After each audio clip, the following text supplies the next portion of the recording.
আজিৰ এই ভিডিঅ'টিত জিজ্ঞাসা টেলেণ্ট সাৰ্চ এক্সামৰ 2023 চনৰ এখন কুৱেশ্যন পেপাৰৰ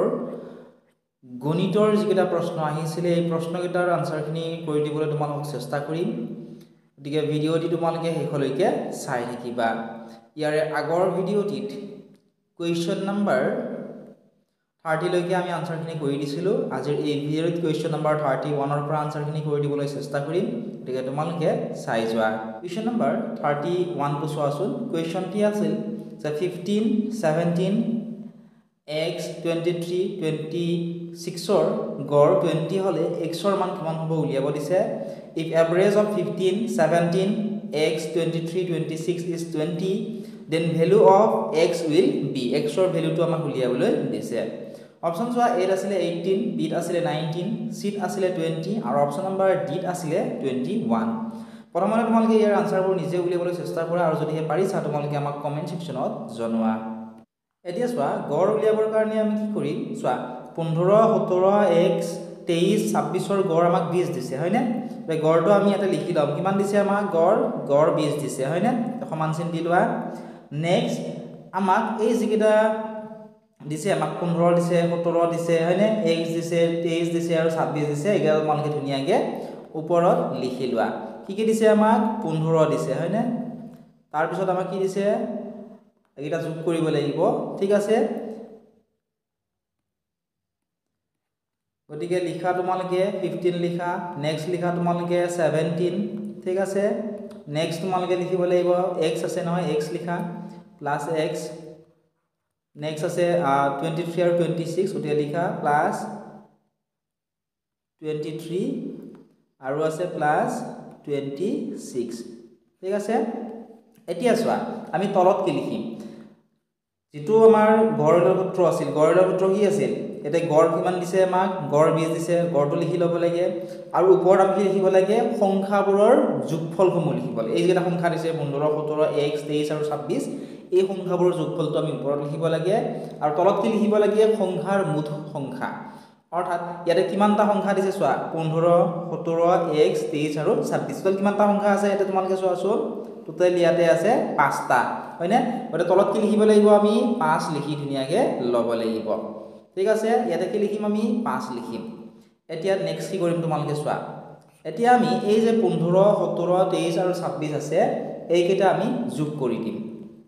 ঠিক আছে। তোমালোকে যোগ কৰি চাবা 15, 17 নেক্সট আছে 23 তাৰ পিছত আছে 26 গুটেকেইটা যদি তোমালোকে যোগ কৰা 81 পাবা ঠিক আছে। 81 তোমালোকে পাবা তোমালোকে যোগটো কৰি চাবা ঠিক আছে 81। এতিয়া চোৱা আমি 15, 17, 23 আৰু x 26 যোগ কৰিলো যোগ কৰি 81 পালো। x টো আমি এনেকে লিখিব লাগিব যোগ x অৰ্থাৎ প্লাস x। তলত চোৱা কিমান থাকিব তলত থাকিব 5 ঠিক আছে। ইয়াতে কিমান থাকিব 5 আশা কৰিছো তোমালোকে বুজি পালা। এফালে তোমালোকে লিখিবা 20। এতিয়া নেক্সট স্টেপটোৰ আনসাৰ কেনেকে উলিয়াম তোমালোকে চোৱাচোন। ইয়াতে যদি তোমালোকে ভালদৰে চোৱা ইয়াতে কি হৈছে 81 plus x divided by 5 গতিকে 81 plus x ৰ লগত কি হৈছে 5 টো হৰণ হৈ আছে। গতিকে ইয়াত যেটো হৰণ আছে হৈ আছে তাৰ নিয়ম আছে যে সমান চিনৰ পৰা যদি চোৱা এডাল সমান চিন এই 5 টো যদি সমান চিনৰ আমি বিপৰীত ফালে লৈ যাও তেতিয়া ইয়াতে কি হৈ আছে 5 টো হৰণ হৈ আছে। চোৱা এডাল চিন মানে কি হৰণ হৈ আছে এইফালে অনাৰ লগে লগে কি হৈ যাব এইফালে আনিলে পূৰণ হয়। ঠিক তেনেকৈ ইয়াতে যদি কিবা এটা সংখ্যা থাকে পূৰণ হিচাপে থাকে আমি যদি এই সমান চিনৰ বিপৰীত সাইডে লৈ যাও ঠিক আছে তেতিয়া কি হ'ব হৰণ হ'ব ঠিক আছে। পূৰণ থাকিলে হৰণ হয় হৰণ থাকিলে কি হয় পূৰণ হয়। গতিকে আমি এনেকে লিখিব পাৰো চোৱা আমি লিখিব পাৰো যে 20 into 5 এটা পূৰণ কিহৰ কাৰণে হ'ল কাৰণ ইয়াত চোৱা হৰণ হৈ আছে এই 5 টো চোৱা সমান চিনৰ বিপৰীত সাইডে লৈ যোৱাৰ কাৰণে হৰণ থাকিলে কি হয় পূৰণ। এফালে সমান চিন দিয়া এইফালে কি ৰৈ গল 81 plus x ৰৈ গল 81 যোগ x ৰল ঠিক আছে। এইটো আমি ধুনিয়াকে লিখি ললো। এতিয়া নেক্সট কি কৰিম চোৱা 20 ৰ লগত 5 পূৰণ হৈ আছে গতে 20 5 গুণ কিমান লিখিব পাৰো আমি 20 5 গুণ লিখিব পাৰো আমি 100 আৰু ইয়াতে কিমান থাকিব 81 plus x গতিকে চোৱা 81 plus x। এতিয়া চোৱা আমাক কিহৰ মান লাগে আমাক লাগে এই x টোৰ মান হয়নে। চোৱা প্ৰশ্নটো আমাক সুধিছে যে x ৰ মান কিমান হ'ব উলিয়াব দিছে তো এই এক্সটোৰ মান মোক যেহেতু লাগে আমি কি কৰিব পাৰোঁ এই এক্সটো আমি এইটো সাইডত লৈ আহিব পাৰোঁ ঠিক আছে চোৱা লৈ অহাৰ পিছত ইয়াতে কিমান আছে চোৱা 100 আছে এই 100 টো ইয়াতে যদি একো চিন নাথাকে ঠিক আছে 100 টো ইফালে আহি গ'ল 100 ৰ পৰা কি হ'ব এই 81 টো কি হ'ব মাইনাস হ'ব ঠিক আছে 81 100 মাইনাস কি হ'ব 81 এতিয়া এই 100 ৰ পৰা যদি আমি 81 মাইনাস কৰো তেতিয়া হলে আমি কিমান পাম 19 পাম 19 পাম 19 ক'ত আছে চোৱা অপচন নম্বৰ বি ত আছে 19 গতিকে অপচন নম্বৰ বি হ'ব এই কোৱেশ্চনটিৰ কাৰেক্ট আনসাৰ এনে ধৰণে আমি ইয়াৰ আনসাৰবোৰ উলিয়াবলৈ লাগিব মই আৰু এবাৰ বুজাই দিবলৈ তোমাক চেষ্টা কৰিছো তোমালোকে চোৱা চোৱা আমাক কি দিছিলে 15 17 x 23 আৰু 26 দিছে আৰু ইয়াৰে গড় আমাক 20 দিছে 20 হলে এই x টোৰ মান কিমান হ'ব আমাক উলিয়াবলৈ কৈছে গতিকে গড় উলিয়াৰ যেটো সূত্ৰ আছিল এটো আমি লিখি ল'ব লাগিব ইয়াতে গড় লিখিব লাগে গড় কিমান দিছে আমাক 20 দিছে 20 লিখি লৈছো ইয়াত আমি লিখিব লাগে এইখিনিত সংখ্যাবোৰৰ কি লিখিব লাগে যোগফল সংখ্যাবোৰৰ যোগফল লিখিব লাগে ঠিক আছে সংখ্যাবোৰৰ যোগফলটো আমি ওপৰত লিখিব লাগে আহা কৰিছো বুজি পাইছা নেক্সট তলত কি লিখিব লাগিব তলত সংখ্যাৰ মুঠ কিমানটা সংখ্যা আছে যেনে চোৱা এটা দুটা তিনিটা চাৰিটা পাঁচটা সংখ্যা আছে কাৰণে ইয়াতে কি লিখিছো 5 আহা কৰিছো বুজি পাইছা নেক্সট স্টেপত আমি কি কৰিছো চোৱা এইখিনি মই মুছি লৈছো নেক্সট স্টেপত আমি কি কৰিছো চোৱা নেক্সট স্টেপত আমি এই যেটা আছে 15 17 x 23 আৰু 26 একেটা যোগ কৰিছো এটা চোৱা 15 লত 17 23 আৰু 26 যোগ কৰিলে পাম আমি 81 ইয়াতে ৰৈ গল x 81 x হ'ল নেক্সট চোৱা ইয়াতে চোৱা এই 5 টো কি আছে ইয়াৰ লগত হৰণ হৈ আছে এইটো চিন মানে কি হৈছে এটা হৰণ হৈ আছে এটা নিয়ম আছে হৰণ অংকত যদি এই সমান চিনৰ ৰিপৰ্ট সাইজে কোনোটা সংখ্যা লৈ যোৱা হয় তেতিয়া হলে হৰণ থাকিলে পূৰণ হয় পূৰণ থাকিলে হৰণ হয় যোগ থাকিলে বিয়োগ হয় বিয়োগ থাকিলে যোগ হয় ইয়াত যেহেতু 5 টো হৰণ হৈ আছে সমান চিনৰ ৰিপৰ্ট সাইজে অনাৰ লগে লগে কি হৈ গল এটো পূৰণ তো 20 পূৰণ 5 20 পূৰণ 5 টো এফালে অনাৰ লগে লগে ইয়াত কি হৈ গল 81 যোগ x হৈ গল ঠিক আছে এতিয়া আমি কি কৰিলো 20 ৰত এই 5 টো পূৰণ কৰি দিলো পূৰণ কৰোতে পালো আমি 100 নেক্সট ইয়াতে তো অলৰেডি এখিনি আছে 81 x 81 x এইটো আমি লিখি ললো এতিয়া চোৱা মন কৰা যেটো আমাক এই x ৰ মানটো লাগে x ৰ মান উলিয়াবৰ কাৰণে এই x টো আমি সমাজৰ ৰিপৰ্ট সাইডে লৈ আহিলো ঠিক আছে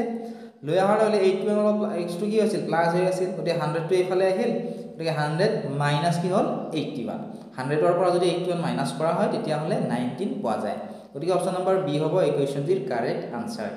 আশা কৰিছো ধুনিয়াকৈ তোমালোকে বুজি পাইছা যদি বুজি পাইছা তোমালোকে আমাৰ অনলাইন ক্লাছত জয়েন কৰিবলৈ নাপাহৰিবা ডেসক্ৰিপচনত এপটোৰ লিংক দি থোৱা আছে তোমালোকে তাৰ পৰা এপটো ডাউনলোড কৰি লবা কিবা যদি ডাউট আছে আমাক WhatsAppত মেছেজ কৰি সুধিব পাৰিবা নেক্সট কোৱেশ্চন চোৱা কোৱেশ্চন নম্বৰ 32 কোৱেশ্চনটি আছিল 65 ৰ আটাইকেইটা মৌলিক উৎপাদকৰ যোগফল উলিয়াবলৈ দিছিল the sum of all prime factors of 65x তো 65 ৰ আটাইকেইটা মৌলিক উৎপাদকৰ যোগফল এতিয়া চোৱা 65 ৰ আমি যদি উৎপাদক উলিয়াও আমি কি পাম চোৱা 1 into 65 পাম কাৰণ 1 ৰ লগত 65 পূৰণ কৰিলে 65 পোৱা যায় হয়নে 2 ৰ লগত 65 পূৰণ কৰিলে 65 পাম নে নিশ্চয় আমি নাপাও কাৰণ 2 টো হৈছে যুগ্ম সংখ্যা 2 যুগ্ম সংখ্যা আৰু 65 হৈছে অযুগ্ম সংখ্যা 2 ৰে কোনো সংখ্যা পূৰণ কৰি আমি 65 নাপাও 3 ৰে আমি 65 নাপাও কাৰণ চোৱা 3 2 গুণ 6 আৰু ইয়াতে 3 1 গুণ হ'ব হয়নে কিমান ৰৈ যাব ইয়াতে 2 ৰৈ যাব গতিকে 3 ৰে কোনো সংখ্যা পূৰণ কৰি 65 পোৱা না যায় 4 ৰেও যদি কোনো সংখ্যা তোমালোকে পূৰণ কৰা 65 তোমালোকে নোপোৱা নেক্সট তোমালোকে যদি 5 ৰে তোমালোকে 13 পূৰণ কৰা 5 13 গুণ কিমান হ'ব 65 হ'ব ঠিক আছে নেক্সট 6 ৰে কোনো সংখ্যা পূৰণ কৰি 65 পাম নে নাপাও 7 ৰেও নাপাও হয়নে তোমালোকে চোৱাচোন 7 ৰে পাবা নে চোৱা 7 ৰেও নোপোৱা নেক্সট 8 ৰে চাবা 8 ৰেও নোপোৱা 9 ৰে চাবা 9 ৰেও নোপোৱা 10 ৰে চাবা 10 ৰেও তোমালোকে নোপোৱা ঠিক আছে অৰ্থাৎ আমি ইয়াৰ উৎপাদক কি পালো উৎপাদক আমি পালো চোৱা 1 পালো নেক্সট আমি পালো 5 হয়নে চোৱা 1 5 13 আৰু 65 পালো এতিয়া আমাক কি কৈছে চোৱা আমাক কৈছে যে 65 ৰ আটাইকেইটা মৌলিক উৎপাদকৰ যোগফল বুলিছে মৌলিক উৎপাদক কেইটাৰ যোগফল উলিয়াব এতিয়া চোৱা একটো মৌলিক নহয় হয়নে তোমালোকে নিশ্চয় জানা একটো মৌলিক নহয় বা তোমালোকে নিশ্চয় মই আগতে তোমালোকক ভিডিঅ'ত কৈছিলোঁ যে মৌলিক সংখ্যা বোলে যিবোৰ সংখ্যাৰ উৎপাদক 1 আৰু সেই সংখ্যাটো নিজেই তাকে মৌলিক সংখ্যা বুলি কোৱা হয় গতিকে 1ৰ উৎপাদক 1 হয়নে গতিকে এইটো এক সংখ্যাটো মৌলিকো নহয় যৌগিকো নহয় নেক্সট 5ৰ যদি উৎপাদক উলিয়া হয় আমি কি পাম only 1 into 5 পাম 1 পূৰণ 5 পাম অৰ্থাৎ যিবোৰ সংখ্যাৰ উৎপাদক 1 আৰু সেই সংখ্যাটো নিজে আৰু যেটো সংখ্যাৰ উৎপাদক উলিয়া হয় সেই সংখ্যাটো নিজে তাকে কি কয় মৌলিক সংখ্যা বুলি কয় ওতে 5টো কি হ'ব মৌলিক সংখ্যা ঠিক আছে নেক্সট 13ক চোৱাচোন আমি 1 into 13 পাম বেলেগ সংখ্যাৰ লগত বেলেগ দুটা সংখ্যা পূৰণ কৰি আমি 13 কিন্তু নাপাওঁ গতিকে 13ৰ উৎপাদক আমি কি পালো 1 আৰু 13 পালো গতিকে যেহেতু 1 আৰু 13 পালো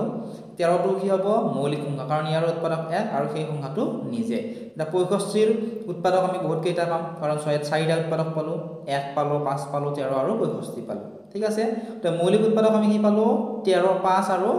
চোৱা মৌলিক উৎপাদক পালো আমি 5 আৰু এটা কি পালো আমি 13 আমাক কি সুধিছে যোগফল সুধিছে নহয় ওতে যোগ কৰি দিয়া 5 আৰু 13 যোগ কৰিলে কিমান হ'ব চোৱা 18 হ'ব এতিয়া চোৱা অপচন সমূহৰ ভিতৰত 18 ক'ত আছে কুৱেশ্চন নম্বৰ 34 অপচন সমূহৰ ভিতৰত 18 আছে 32 চোৱা